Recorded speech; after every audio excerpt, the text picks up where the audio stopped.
मेरे को नंगा करके पेड़ से लटका के उल्टा पीटा, मेरे लैट्रिन वाली जगह पे पेट्रोल डाला और मुस्लिम नेम ही काफ़ी है दहशतगर्द साबित करने के लिए। मतलब उन्होंने मजबूर किया मुझे कि मैं आईबी के लिए इन्फॉर्मर और सीक्रेट एजेंट के तौर पे काम करूं। पुलिस किसी को पकड़ के लाती है, मीडिया उसको मोहर लगा देती है। 2 अलबदर के दहशतगर्द पकड़े गए, क्योंकि दहशतगर्द साबित करने में पुलिस का रोल 10% होता है, 90% मीडिया का रोल होता है।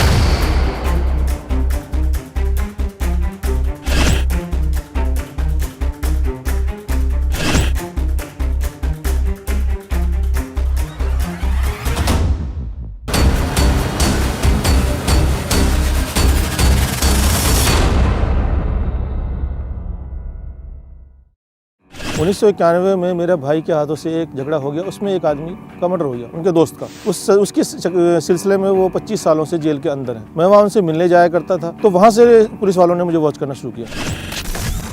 किडनैप करके मुझे ले गए मोरिस नगर क्राइम ब्रांच में। वहाँ उन्होंने मुझे 10 दिन तक टॉर्चर करते रहे। मुझे टॉर्चर में मेरे को एक तो पूरा नंगा करके, फिर लैट्रिन वाली जगह पर, पेशाब वाली जगह पर पेट्रोल डाल देना, सर पे पेशाब कर देना, उल्टा लटका के पानी नाक से चढ़ा देना, ये सब मतलब टॉर्चर उगलवाने के लिए। अब मैं क्या उगलूंगा, जब मेरे पास कुछ है ही नहीं तो मैं उगलूंगा क्या। मुझे तो खुद नहीं पता था मुझे उठाया क्यों है। तो वो मुझे टॉर्चर करते रहे कि बता असला कहाँ है, बता बारूद कहाँ है, बता तेरे किस किस से ताल्लुकात है। 10 दिन बाद जब कुछ नहीं निकला, जब कुछ उनके हाथ नहीं आया, धमकी भरे अंदाज में माफ़ी मांग करके मुझे वापस छोड़ दिया गया। उसके ठीक 4 महीने बाद क्राइम ब्रांच चाणक्यपुरी वो मुझे उठा के ले जाता है।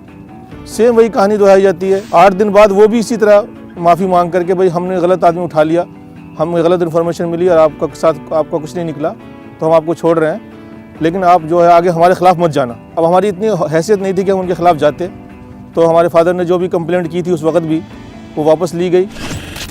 आईबी वाले धोला कुआं से उठाकर ले जाते हैं तो सीधा डील। एक दिन टॉर्चर किया, दूसरे दिन उनके बड़े अफसर आए, उन्होंने सीधा बोला डील है भाई हमारी, या तो इनकाउंटर कर देते हैं तेरा, कि तेरे जैसे लोग बहुत मरते हैं दुनिया में, कोई फ़र्क नहीं पड़ता हमें, और मुस्लिम नेम ही काफ़ी है दहशतगर्द साबित करने के लिए हमें। तो या तो तू हमारे लिए इन्फॉर्मर का काम कर, या मर, या फिर जेल जा। मेरे पास और कोई ऑप्शन नहीं था, कोई रास्ता नहीं था, क्योंकि आप इतनी बड़ी एजेंसी से उलझ नहीं सकते, आप इतनी बड़ी पुलिस फोर्स से उलझ नहीं सकते। तो बस उन्होंने जैसा कहा वैसा मैंने किया। फिर 2001 से कहानी शुरू होती है, मैं वहाँ से उनके लिए काम करता रहा, जासूसी करता रहा। वो मुझे काम बताते थे, किसके पीछे लगना है, कहाँ जाना है, किसका पीछा करना है, किस इलाके में रहना है आपने जाकर, किस पर वॉच रखनी है। उस काम के मुझे वो 7,000 महीना तनख्वाह भी देते थे उस टाइम।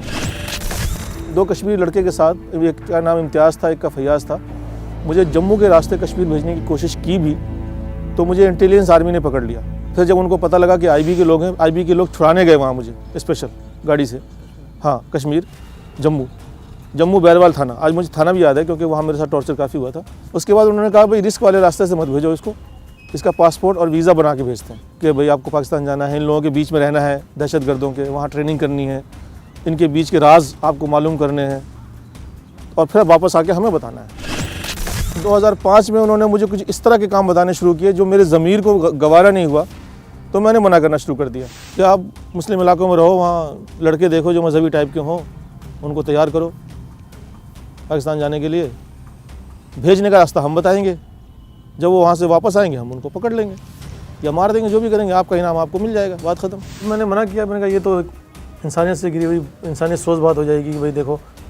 तो मैंने इस काम के लिए मना किया, तो उनको लगा कि ये तो हमारा राज भी जान चुका है, फिर हमारे लिए किसी काम का भी नहीं है, यूज़ एंड थ्रो है, या जिसको तो यूज़ करने के बाद आप डस्टबिन में फेंक दो। तो तिहाड़ जेल डस्टबिन है, इससे अच्छी जगह फेंकने के लिए और क्या मिलेगी।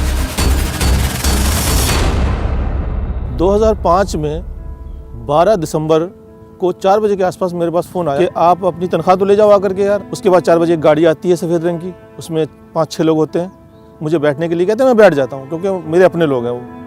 जैसे मैं बैठता हूँ मेरे को गन लगा दी, मेरी आंखों में पट्टी बांधी और मेरे मुंह पे कपड़ा डाला, सीट के नीचे बिठा दिया, सीट पर से उतार के मुझे सीट के नीचे बिठा दिया, और वो गाड़ी 1-1.5 घंटा चलती रही और मुझे वो किसी खुफिया जगह पे ले गए अपनी। तो टॉर्चर वगैरह किया थोड़ा मेरे को, और फिर बोला आपको 5-7 साल के लिए बुक कर देते हैं, हमने आपको बहुत पाल लिया, बहुत खिला लिया, अब थोड़ा चर्बी जो चढ़ी है ना पर, वो थोड़ी चर्बी कम कर देते हैं। और जेल में रह करके अगर आपका दिमाग ठिकाने आ जाए, आप हमारे लिए राज़ी हो जाओ काम करने के लिए, तो हम वापस भी छुड़ा लेंगे आपको। हमारे फादर ढूंढते रहे, बहुत बुरी तरह ढूंढते रहे। अच्छा, इनके क्या अल्फाज थे कि एक बंदा आतंकवादी के तौर पर हम दिखाएंगे तो अच्छा नहीं लगता, एक बंदा और चाहिए, बकरा, बंदा नहीं बकरा। तो उस बकरे के तौर पे मेरे मुकद्दमेवार को, जो मेरा मामू का लड़का है, तो उसको 22 दिसंबर को उठाया कश्मीरी गेट से, फिर उसको लाके भी मेरे साथ रख दिया।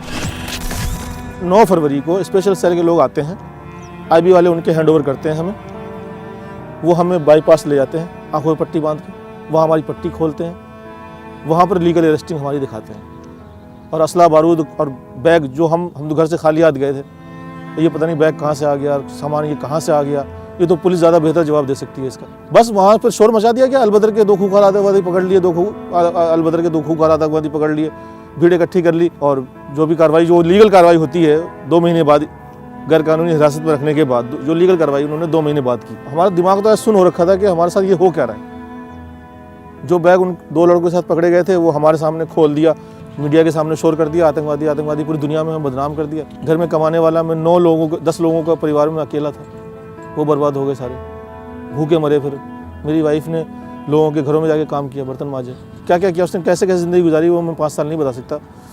कि उसने 2-2 दिन भूखी भी रहे बच्चों के स्कूल नहीं गए वो 5-4 साल। मीडिया को बहुत बड़ा जिम्मेदार मानता हूँ। पुलिस किसी को पकड़ के लाती है, मीडिया उसे मोहर लगा देती है। अरे अभी कोर्ट ने प्रूफ नहीं किया, कोर्ट पे इल्ज़ाम साबित नहीं हुआ, कोर्ट ने अभी बात गई नहीं, और आपने पहले ही साबित कर दिया, मोहर लगा दी। अब मुसलमान है तो हर कोई मान भी लेता है, मुसलमान है दहशतगर्द होंगे। उसके बाद हम लोगों को जेल भेज दिया गया। पुलिस वालों को पता था इनकी हैसियत नहीं वकील करने की, उन्हें पता था सरकारी वकील ले लेंगे और चुपचाप सज़ा खा करके 5-7 साल 10 साल जो भी होगी चुपचाप अपना घर बैठेंगे। लेकिन इस बीच में इंसानी हमदर्दी के नाते एक सुफियान साहब एडवोकेट हैं, उनको जब पता लगा मेरे मामले का, और जो मेरा मुकदमेवार था, मेरे साथ मेरा भाई था, वो थोड़ा अच्छी फैमिली से बिलोंग करता है, तो उनके भाइयों ने बहुत मेहनत की, उनके भाइयों ने वकील खड़े किए। उन्होंने हाई कोर्ट में एप्लीकेशन लगाई इस बात के लिए कि इस केस की दोबारा जांच की जाए कि ये झूठा केस है, CBI के हैंडओवर किया जाए। और उस वक्त के जो जज साहब थे उन्होंने माना, सबूत देखते हुए, कि ये पहली नज़र में लगता है कि ये झूठा केस है।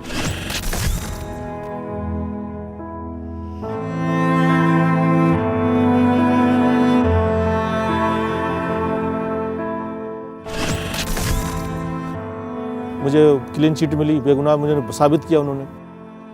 मैं बस एक शेर पे अपनी बात, शायद मैं पूरी बात कह पाऊँ, कि उसी का शहर, वही मुद्दई, वही मुनसिफ, मुझे यकीन था मेरा कसूर निकलेगा, जो खो गया है उसे ढूंढना तू ए नासिर, यहाँ जो डूबा है जाकर के दूर निकलेगा। मैं कहता हूँ इंसाफ मिला, लेकिन मुझे ये 25% मिला, 100% इंसाफ मैंने इसको नहीं कहूँगा। क्योंकि 100% इंसाफ जब होता जब उन पुलिस वालों के खिलाफ कार्रवाई होती है। किसी की पूरी फैमिली, पूरी ज़िंदगी तबाह कर देते हैं और आप अपने ऑफिस में आराम से बैठते हैं, ये इंसाफ नहीं है।